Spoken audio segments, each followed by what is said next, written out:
I don't really know how to start this, and I don't really know how to finish it, so just please hear me out. For over a year, Arab, Muslim, and Palestinian voters were told that their votes didn't matter and that there was a path to victory without them. And then all of a sudden, we were now being told that the reason Harris lost was because of us. And it's really strange to me that people who so desperately kept saying that our votes didn't matter are now saying we're the reason that Democrats lost. And I'm telling you this as somebody who was deeply involved in electoral politics.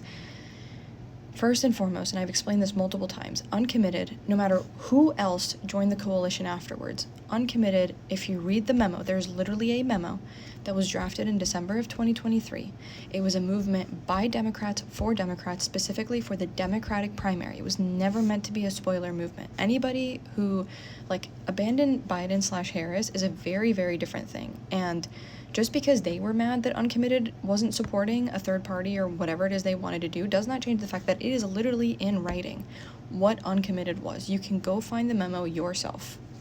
And the reason it was focused on primaries is because we all knew the dangers of a Trump presidency. And the reason we did it the way we did it is because no matter who we spoke to, and I'm saying we, I'm talking about Arab leaders, Muslim leaders, Uncommitted leaders, every leader you can think of, no matter who spoke to the party, and I'm talking about the DNC in this case, no matter who spoke to the White House on the official side, no matter who spoke to anybody, we kept being told a few things. One, people will forget come November.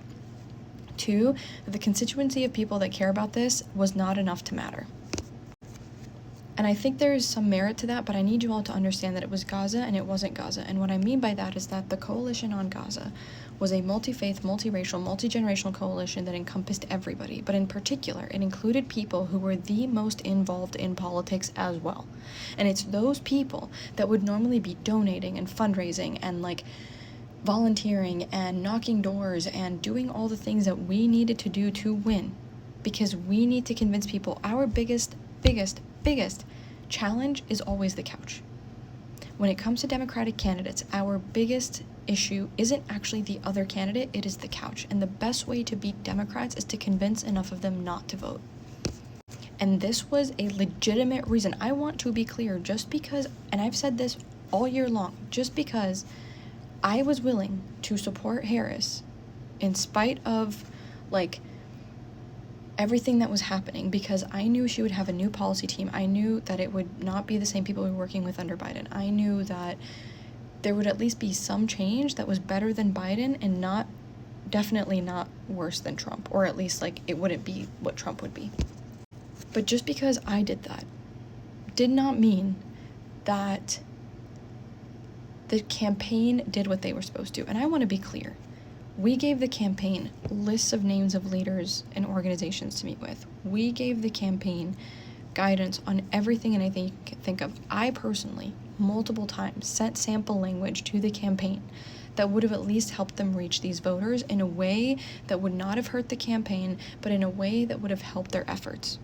Because I knew that getting a new policy team that wasn't Trump's policy team actually gave us a chance to protect and save more people. And in response, and I'm talking about this was happening before the DNC and this happened after the DNC. And in response to that, we had campaign leadership, specifically Biden's people, step in at every juncture and shut us down.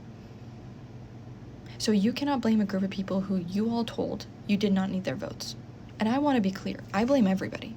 I blame the campaign, I blame Democrats, I blame voters, I blame everybody. I don't actually think it's tenable or legitimate to say that us as voters don't hold any responsibility. And I don't think it's legitimate, and I actually find it absurd to say that candidates, like myself as well, don't have responsibility. It is untenable. This thing is a group project whether we like it or not. And we all have a responsibility, some more than others. I think that there are people who were not honest about the dangers of Trump. That's just the sad truth. And a lot of them rode that wave and called the rest of us traitors and worse, because we dared to point out that, hey, things do and can get worse. And I want to be clear, even though there's a ceasefire right now in Gaza, which happened for a week under Biden, not even, it was a pause, I don't know how long it's going to last. And I don't know what the price of that is. And I don't know what the long-term implications is. And now the same thing is escalating. I'm not saying starting, I'm saying escalating in the West Bank, because it was already happening. So I know that people are scared. I know people are angry about where we are right now. I know that a lot of you feel helpless. But blaming a group of people that were explicitly told by the campaign, and I want to be clear, I heard this with my own ears, who were not part of the path to victory for this campaign. You cannot blame them. And I want to say this for what it's worth, especially to content creators, and I hope you hear me out. If you are a content creator with a large platform and you call yourself a Democrat, I need you to get your shit together. If you are going to be taking pictures with Democratic leadership and just ramping them up and talking to everybody about them and being like, I'm a Democrat and y'all should vote for Democrats, you cannot be an asshole. Because we literally lost more voters because of you. I need you to hear me when I'm saying this. If you are going to represent the party, you need to do better. And if you don't think you can do better, then you need to stop representing our party. This is serious. This is not a game. This is not a sort of influencer circle. This is not a fun little thing you can do so you can get your little photo op.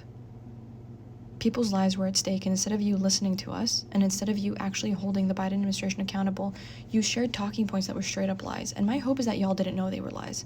My hope is that you were genuinely that uninformed. But you gave the campaign and you gave Democrats a false sense of security because you were so loud, you drowned out everybody else.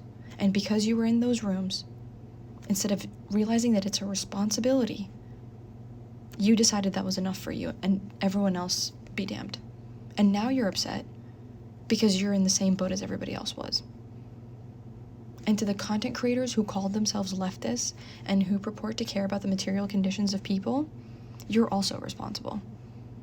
Just because your morals might have aligned with mine on this issue does not mean that your actions did. There is a huge world and canyon of difference between telling somebody, hey, I cannot, in good conscience, vote for somebody that won't actively and forcefully denounce this in completely clear terms, versus anybody who dares to distinguish between, for example, Trump and Harris, is a traitor and is a genocide supporter and is somebody who isn't worth listening to. Because let me tell you about what my life has been like for the past 3 weeks. As a state representative, we basically serve as somewhat more powerful caseworkers. We are able to push things on a federal level, on a state level, help people unstake whatever bureaucracy they're stuck in.